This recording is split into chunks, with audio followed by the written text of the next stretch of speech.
nakarating na ang Team Calixtro sa aming target na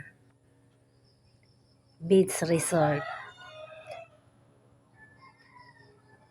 Ayan ang aking mga kasama, mga kapatid ko.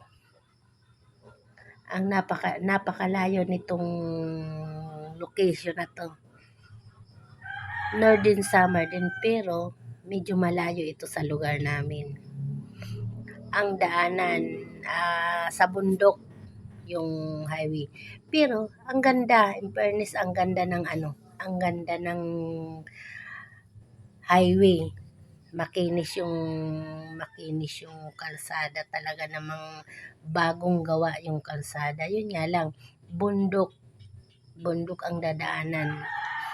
Doon yung kalsada sa bundok, mataas talaga. Yung sasakyan nga naming motor talaga namang nahirapan umakyat kasi nga kabundukan. Ayan, nandito na kami sa bungad. Yan ang view ng beach na tinarget namin. Ayan, mga kapatid ko yan. Ang beach na tinarget namin. Kahit malayo, deserve naman na maganda talaga.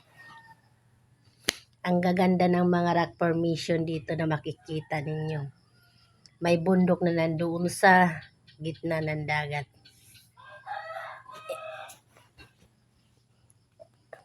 Ayan yung pinaka-hotel yan.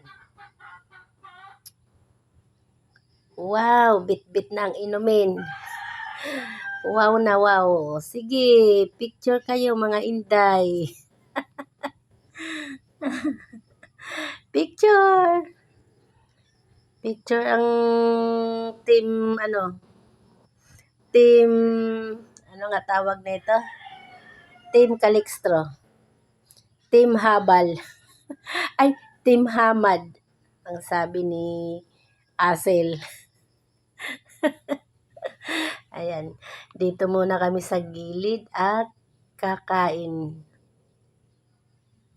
Kasi nga, wala pa kaming almusal nung umalis kami sa bahay. Umalis kami sa bahay 7:00. Nakarating kami 10:00 pasado na.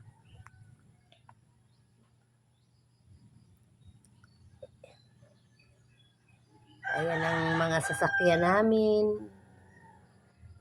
Ayan. Dito muna kami sa baba para makapagpahinga.